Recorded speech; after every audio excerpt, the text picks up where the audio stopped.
100 Days Business English Challenge. Сайн мэцгүнэ бүгдээрээ бизнесийн англи хэлний маань 100 өдрийн чаленжийн 7 дахь өдөр.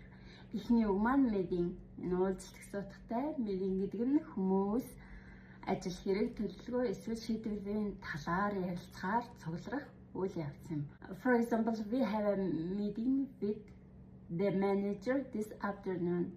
Бид өнөөдөр менежертэй өдөөс хойш уулзах уулзалттай гэсэн үг байгаа. Хоёр дахь presentation.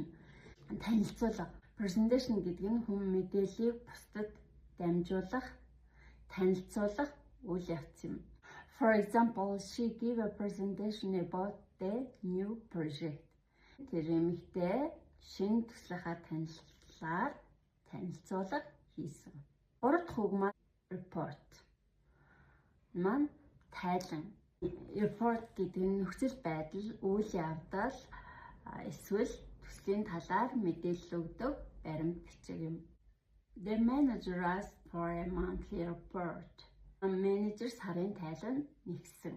Дөрөв дэх үг маань schedule. Ер нь бол нөгөө англи хэл бол яг бичигдсэн жишгээ уншигддаггүй маш идэвхтэй гэмээр юм уу хэлнэ шүү дээ. Ер нь бол schedule гэж уншина. Энэ нь хуваар гэсэн утгатай.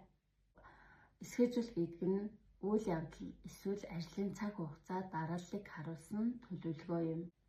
For example, our meeting schedule is very busy this week. Уулзалтын хуваар энэ 7 хоногт маш завгүй байна. Final word is agenda.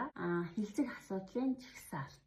Agenda гэдэг нь бол ямар нэг уулзалт цуглаан болохоос өмнө хэлцэх асуудлын жагсаалтыг гаргахыг хэлдэг. For example, the agenda was sent before the meeting. Уулзалтын өмнө хэлцэх асуудлын жагсаалтыг илгээсэн.